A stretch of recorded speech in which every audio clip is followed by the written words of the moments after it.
Okay, thank you very much. What a way to start a morning with a very specific kind of a look at something that, we're used to seeing the police station in a particular way, at least in mainstream cinema. And here you have, you look at it through this whole network of human relationships, power dynamics, all of that, which is quite refreshing in its own way. So would you like to start by talking a little bit about how you thought of this kind of a story, how you came upon it? You mean, As in, why this particular way of looking at the cop station? Usually there are certain way, there is in the mainstream cinema in particular, there's a way in which this representation happens. The male is looked at in a certain way, idea of power, all of that. But you kind of obviously divert from all of that, and you look at it in a very specific way through these relationships, through this idea of love, also the power that's happening between different people in the cop station itself. So how did you come across this kind of a script, essentially? hello. Yeah. So I was trying to humanize this thing. So I tried to put them in this situation, this complex situation where love's there.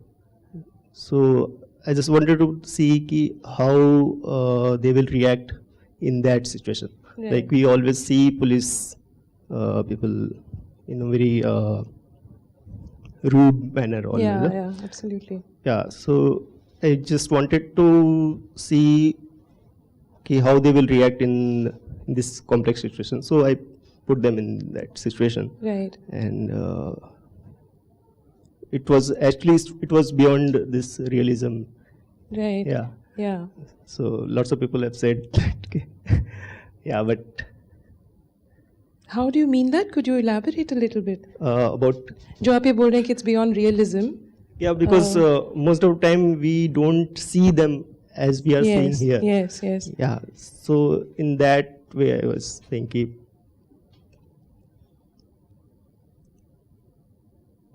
मतलब उसके beyond. हाँ, बिल्कुल. और एक तरह से जैसे आप ये बोल रहे हैं, आपके जो किरदार हैं, जैसे कि जो रतिका जो लड़की हैं, जैसे आपकी फिल्म शुरू होती है जहाँ पे वो थप्पड़ मारती हैं उन लेडी को जो बाहर बैठ के, obviously it's some kind of an abuse, kind of domestic abuse kind of a case, I'm assuming the way the film starts. तो उस तरह के जो shades हैं हर कैरेक्टर में, इंक्लूडिंग पीयूष में या जो तीसरे उनके जो कॉलीग हैं उनमें, उस तरह का कैरेक्टराइजेशन जैसा आपने जब किया, तो इसके लिए कोई रिसर्च किया या आपके दिमाग मतलब कोई कहाँ से इंस्पिरेशन आया इस तरह के जो शेड्स ऑफ ग्रे हैं सब में, जो आप बोल रहे हैं ह्यूमनिस्ट काइंड ऑफ डिपिक्शन है, ये किस तरह से इस पे आप अराइव कर पाए? 2015 में FBI में एक स्ट्राइक हुआ था जी. तो उस टाइम पे कुछ लोग अरेस्ट हुए थे, तो उसमें समय भी था, तो होल नाइट हम लोग पुलिस स्टेशन में ही थे. तो उस दौरान काफ़ी बातचीत हुई हमारी पुलिस वालों से, और काफ़ी बहुत पर्सनल लेवल पे हुई. तो फर्स्ट टाइम मुझे ऐसा फील हुआ कि मतलब एक वो अपना इमेज बना के रखते हैं जी, क्योंकि वो एटीट्यूड बहुत पहले से बना हुआ है. जब उसके बियॉन्ड जब मैंने देखा उनसे, जब पर्सनल बातचीत हुई, तो बहुत ही ऐसे ह्यूमन लेवल टाइप से ही बातचीत है. ऐसे लग रहा था कि कोई दोस्त ही है जिससे बात कर रहे हैं. तो फिर उसके थ्रू मैं उसमें देखना स्टार्ट किया. फिर मैं एक वहाँ पे एक लेडी पुलिस इंस्पेक्टर थी, तो उनके ऊपर मैं डॉक्यूमेंट्री बनाना चाह रहा था. अच्छा. तो वो हुआ नहीं, कुछ परमिशन और इस सब चीज़ की वजह से. पर उस रिसर्च के दौरान मैं काफ़ी टाइम पुलिस स्टेशन में रहता था, उनसे बात करता था, बाकी लोग से भी बात करता था, और ज़्यादातर मैं ऑब्जर्व करता रहता, बैठा हुआ हूँ, ऑब्जर्व कर रहा हूँ, वो लोग लंच कर रहे हैं, बातें कर रहे हैं. तो उस दौरान मुझे काफ़ी ये शेड्स समझ में आया कि क्या दोनों अलग अलग पहलू हैं सबके. बिल्कुल. और मेरे एक दोस्त भी हैं, वो अभी इंस्पेक्टर हैं मुंबई में, इससे डॉक्यूमेंट्री फिल्म मेकर ऑल्सो. अच्छा. तो उनसे भी काफ़ी बातचीत हुई वो थी. पुलिस में है और डॉक्यूमेंट्री भी बनाते हैं. हाँ. Very interesting.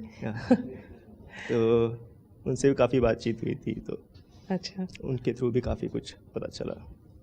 क्योंकि आपकी फिल्म में आई एम श्योर औरों के भी सवाल होंगे after this we can open out, पर आपकी फिल्म में कुछ ऐसे नुआंसेस हैं जो कि बड़े दिलचस्प हैं ना. मतलब जैसे आप बोल रहे हैं ऑब्जर्वेशन के थ्रू आप एक तरह की स्क्रिप्ट या कैरेक्टराइजेशन पे अराइव किए, तो कहीं कहीं पे वो नज़र भी आता है, जैसे कि जब वो लोग अलग अलग तरह के मुझे मतलब पावर नज़र आते हैं। एक तो औरत और आदमी के बीच में ऑफ कोर्स है ना, फिर औरत और औरत के बीच में भी, जैसे वो स्कूटर वाला सीन है या जैसे आपकी पिक्चर शुरू होती है उस तरीके का। लेकिन और भी इंटरेस्टिंग हो जाता है एंड में, जब वो लोग वो जो पिकनिक पे जाते हैं and those people were sitting there, और वो जिस तरह से बात करते हैं पुलिस वाले के साथ, जो कि एक नॉर्मल सी चीज़ होती है ना। तो इस तरह की जो छोटी छोटी चीज़ें हैं ये बहुत अच्छी हैं, और इसीलिए आपकी फिल्म फनी भी है एट पॉइंट्स, है ना, मतलब जेन्युइनली फनी है विदाउट बीइंग सार्कास्टिक और या किसी का ऐसे खिल्ली उड़ाने वाली फनी नहीं है।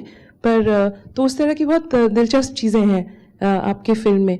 आपको कितना मतलब इसका, जैसे अगर मैं बोलूँ सबसे डिफ़िकल्ट पार्ट इस फिल्म को बनाने में इन टर्म्स ऑफ रिप्रेजेंटेशन या जिस तरह से कहानी चलनी चाहिए, आपके लिए एज अ डायरेक्टर क्या रहा?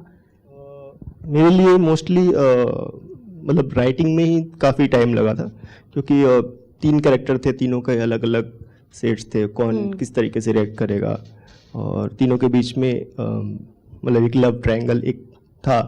तो उसमें ये भी है कि पावर डायनेमिक्स भी है, जेंडर को लेके भी है।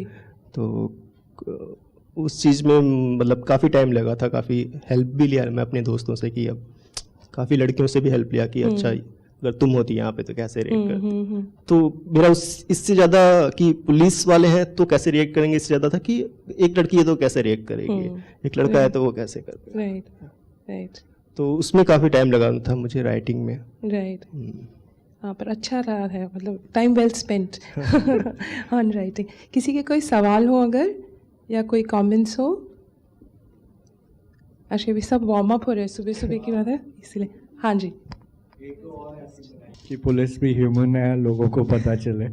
2-4 आप और डॉक्यूमेंट्री बनाइए पुलिस पे, तो जो एक सेट इमेज है पुलिस की लोगों के माइंड में, वो थोड़ी चली जाएगी मेन स्ट्रीम सिनेमा की। अगला प्रोजेक्ट आपका फिल्म पे है या कोई दूसरा है? मतलब पुलिस पे है या दूसरी फिल्म है अगला प्रोजेक्ट? नहीं, दूसरा है कुछ। सर बहुत ही जनरल सवाल है, मतलब मुझे बस आपका व्यू पॉइंट जानना है। आपकी फिल्म में एक बेसिक बात थी कि कैसे लोग आज के टाइम पे एक इमेज बना के रखते हैं टुवर्ड्स पुलिस पीपल।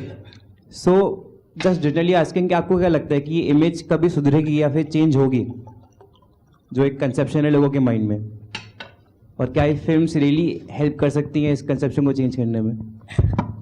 पता नहीं फिल्म हेल्प करती है या नहीं, पर मतलब ये इमेज तो है भी, ऐसा नहीं है कि ये इमेज आज का ये बहुत टाइम से, क्योंकि ये जो फॉलो कर रहे हैं हम पुलिस का जो पूरा सेटअप है वो ब्रिटिश टाइम से है और उसको चेंज नहीं किया गया कभी। तो वो जिस टाइम पे जैसे एक्ट करती थी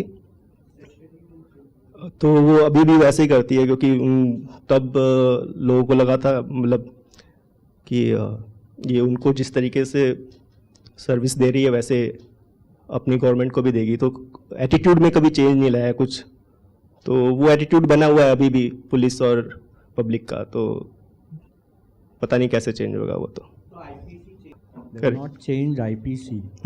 So till the time they don't change the IPC, their powers are unlimited kind of, and they can rotate their powers whatever suits them. वो तो पार्लियामेंट ही नहीं करना चाहता है क्योंकि उनकी पावर खत्म होती है। Correct. They want to control people through police. Thanks, Himanshu. It was a very lovely film to watch. Thank you. And diploma film है, फिल्म इंस्टीट्यूट की फिल्म है, स्ट्राइक से निकली हुई फिल्म है, और बहुत सारे इसमें काफ़ी बैकग्राउंड है, but it was very nice to see कि इसमें एक सोफिस्टिकेटेड सिंप्लिसिटी है जहाँ तक पहुँचने में टाइम लगता है।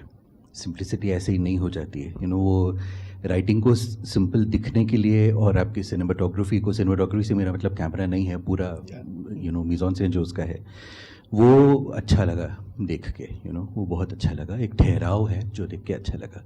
और अगेन फिल्म स्कूल वाला सवाल पूछना चाहता हूँ, कुछ रेफरेंसेस थे?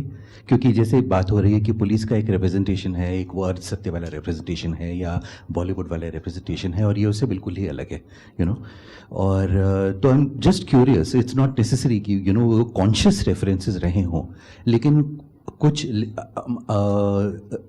राइटिंग के लिटरेरी या सिनेमैटिक रेफरेंसेस थे जब तुम इस पे काम कर रहे थे या शूट कर रहे थे? तो वैसे तो नहीं थे, पर मैं अपने टीममेट्स को चुंकिंग एक्सप्रेस दिखाया था।